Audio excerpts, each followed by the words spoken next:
Sorry about that. Got to get the sound on. And okay, sound is on. Sorry about that. Hello and welcome to Thursday Night Live. I'm Matt Edwards.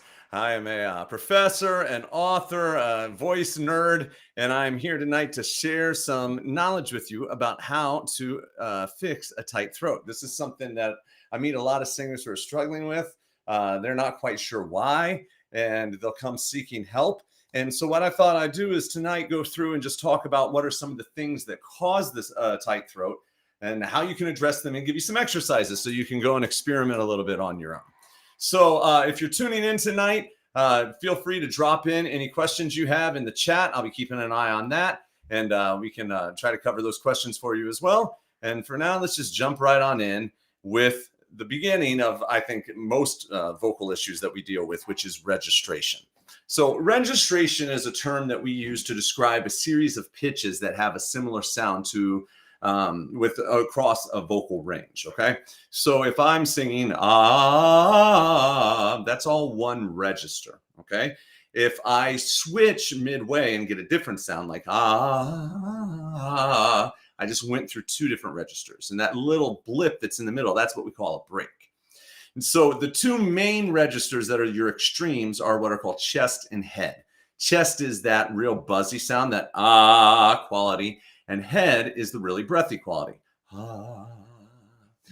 When you're in chest voice, you have muscles inside of your larynx that are bringing those vocal folds firmly together. And when they're vibrating firmly together, they produce a lot of frequencies, and that's what makes a voice seem strong. And if you are in head voice, those muscles relax. So the vocal folds are coming together with a lighter closure. And that's going to produce less of those frequencies. It's going to give you a breathier sound. Now, when a singer is getting a tight throat, I always check to see what their balance is in what we call the mix. Now, mix is the balance of chest qualities and head qualities. All right. So I could say that this is pure chest. This is pure head. And this is somewhere in the middle. And I would call that mix. I can go through all kinds of shades along the way that are all mix.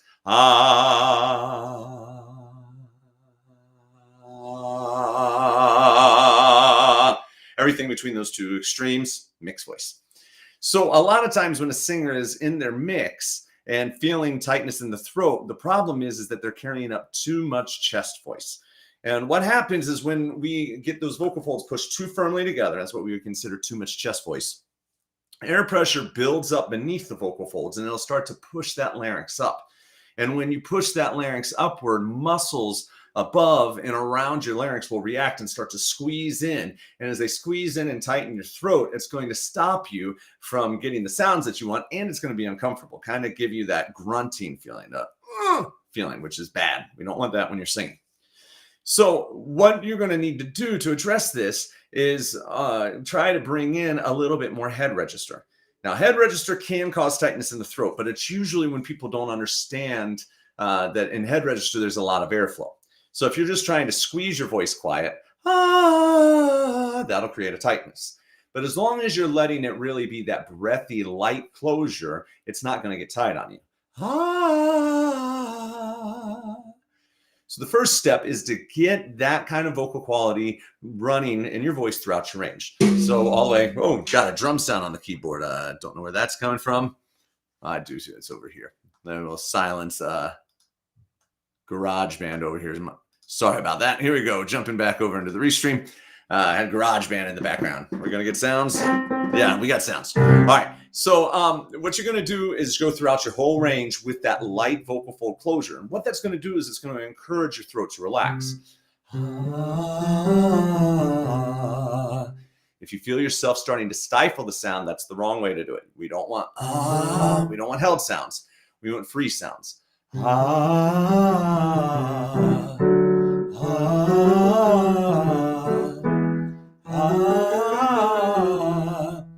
going to work up and around the passaggio, okay? So the passaggio up here is where a lot of people try to grab. And that grabbing sensation will try to kick in. And that's going to tighten up the throat. So what we want to do is try to teach the body that it doesn't need to grab on those notes. And we're going to do that by continuing to stay in that head dominant registration.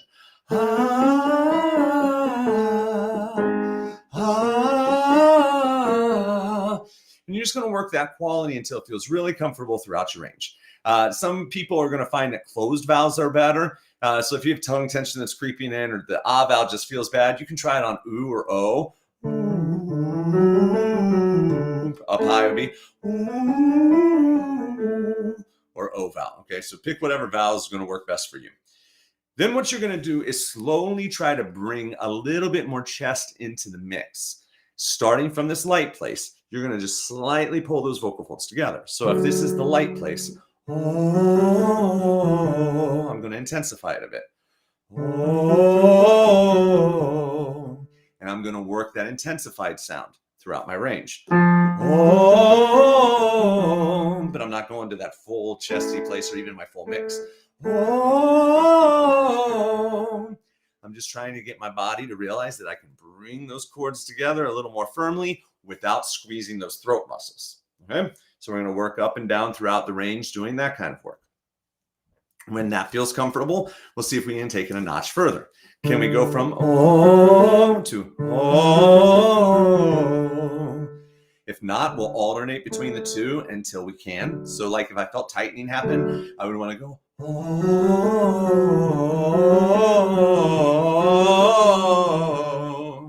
only building up as much as I can without tightness. Again, work that up and down throughout the register or throughout your range. And then you're just going to keep repeating that process until you get to your full voice. So I'd be building that up through repetitions.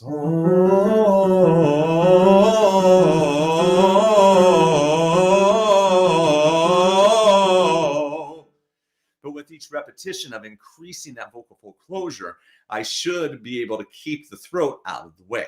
Okay.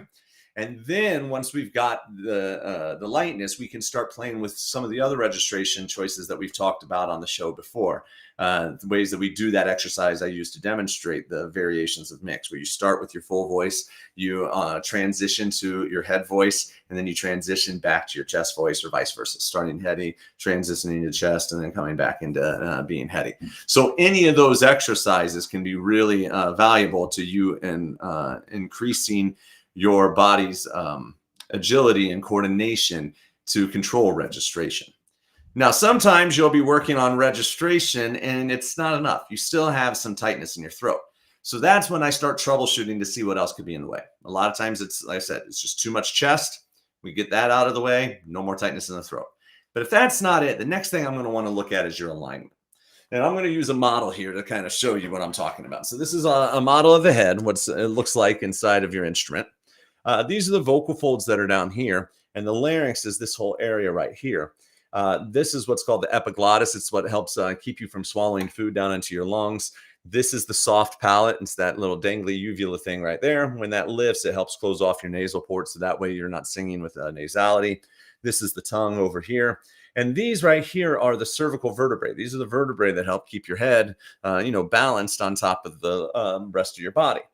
And if these get out of alignment, they start pushing into the larynx, and they start putting the larynx into awkward positions that are not optimal for singing.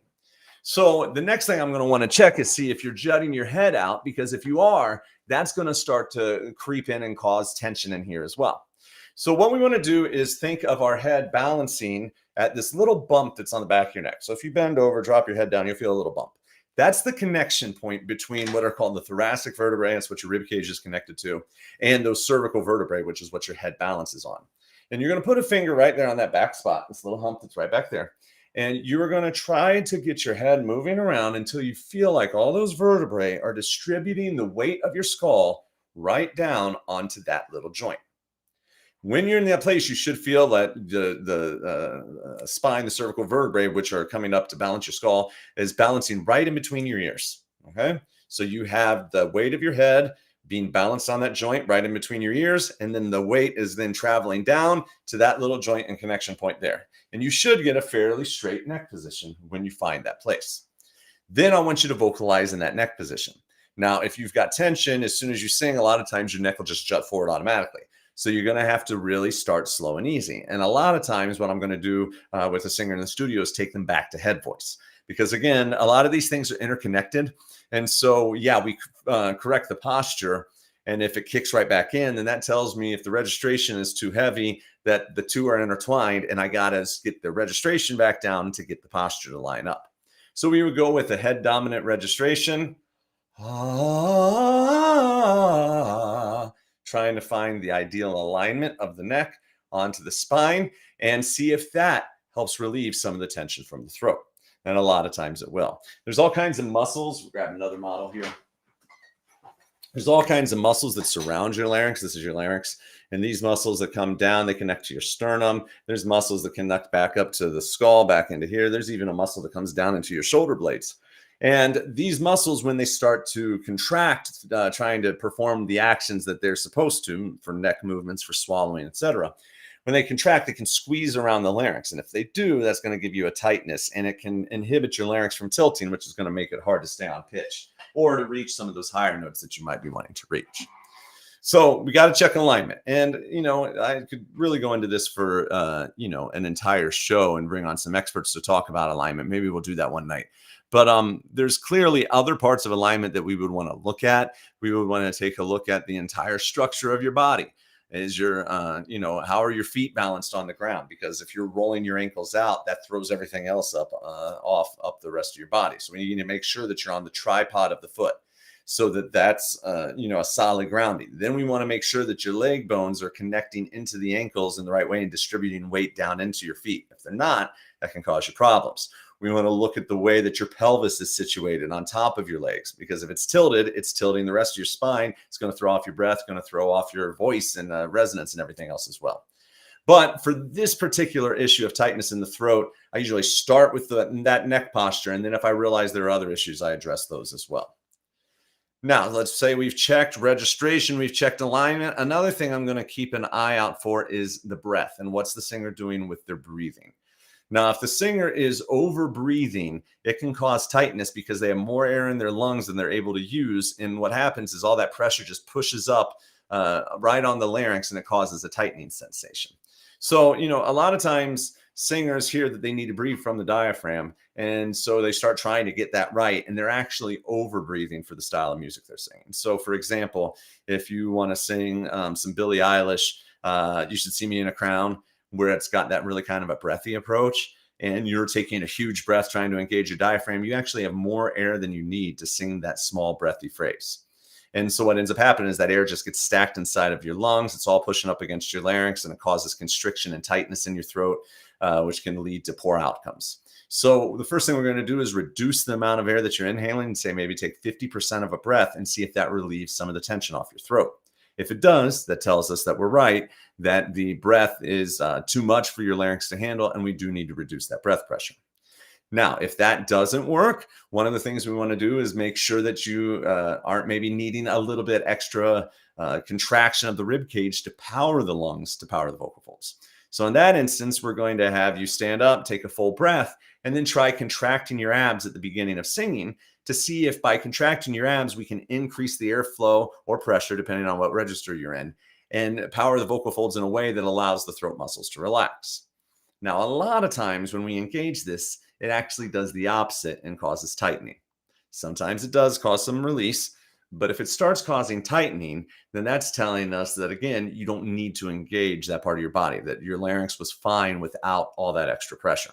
You see, when you contract your abdominal wall, what it does is it pulls your rib cage down towards your pelvis, and it compresses all of the air in your lungs, and it's going to push it right up at your larynx, right up at your vocal folds. And if your vocal folds can't handle that much pressure, you're going to start to feel tightness as your body tries to compensate. So in that case, what we're going to do is experiment with relaxing your abdominal wall and feeling like your rib cage stays out and slowly returns to its resting position, right? We don't want to like hold it out rigidly, and that can cause a lot of problems too. But we want to try to maintain the expansion and let it naturally collapse so that the lungs themselves are fueling the power and not other extrinsic muscles of your body shoving additional air pressure at your vocal folds. Now, these things all combined, registration, alignment, breath, all of them can affect laryngeal position. And laryngeal position, what we're talking about is how this Adam's apple, Eve's apple is moving inside of your neck. So go ahead and put your finger right there on your larynx. And what I want you to do is swallow. And when you swallow, what you're going to feel is that your larynx is going to go up and it's going to come back down, and then it's going to return to its neutral resting position. So that's the full range of motion of your larynx. Now I want you to do a glide without trying to maintain a specific sound. You're going to go, ah, and I want you to feel what happens as you go up in pitch. Now do the same thing, but coming down. Ah. As you went up in pitch, you probably felt that your larynx started off in that neutral place, and then it rose up and started butting against your tongue in the bottom of your jaw. And when you started high and came back down in the pitch range, that it started to lower itself back to a resting position. So that, again, it's natural movement that happens when we're vocalizing. When we go to higher pitches, the larynx tilts, it rises a little bit. When we go to lower pitches, the vocal folds relax, and the larynx will often drop a little bit. Some singers are taught to hold a stable laryngeal position. And if done right, this can give a desirable sound effect, but oftentimes it's not done right. And people end up actually depressing the larynx. And they can use extrinsic muscles to do that, or they can use their tongue to do that. So I'll show you a couple different sounds of a depressed larynx. So the typical fake opera singer, because not real opera singers don't usually do this, the fake classical sound that you'll hear is that, oh, the real woofy sound that people will try to get. To make that sound, I'm tucking my chin, which locks my larynx down. And then I'm trying to use the muscles that pull the larynx down to really lower it, as if I was sipping in a string of spaghetti. So going, oh, and it gives me that low, deep sound. But the problem is I'm using constriction, the manipulation of my alignment to get the larynx to stay in that position. And that's no good, right? If you're doing that, you're going to end up with a lot of tension, and you're going to lose your high notes. You're not going to be able to get where you want to go. Sometimes it's the tongue pulling back that gives people that sound. So they're going to, some variation of that. Now, it's important to point out that the tongue not only retracts, but there's muscles inside the tongue that will often narrow it. And if those muscles narrow the tongue while it's retracting, you just basically get a knot of muscular contraction in the back, and it's going to push down on your larynx, and it's going to, again, give you that depressed larynx sound and the tightness that goes along with it. Now, if you're trying to hold just a neutral position in more pop styles, you can end up, again, running into problems, but mainly on the high notes. So let's say if I let my larynx float, it's ya, ya, ya, ya, ya. If I try to hold my larynx in a stable position, it's ya, ya, ya, ya, ya. And that's a sound that we might want to use at times. But if I'm taking it up high and the high notes are going flat, it's getting in the way. Ya, ya, ya, ya, ya, ya, ya. I feel that squeeze. It's too much constriction trying to hold it neutral. So in that instance, what we want to do is try to free up some of this muscle. So the easiest thing to do is just start to self-massage. Now, you don't want to press hard. These muscles are right below the surface of your skin, and your skin is maybe a millimeter thick at this point. All right, so these muscles are right underneath all of this. And so you just want to lightly do it. Think about how you pet a cat. Right? I think about petting a cat, because if you pet the cat too hard, it's going to rip your hand off. So you want to pet the cat gently. So gently massage your neck. All right. And then try to vocalize that exercise. Ma, ma, ma, ma, ma, ma, ma. And as you're massaging, it should prevent you from over squeezing. Okay. If you feel like you are still getting stuck and your larynx isn't going up,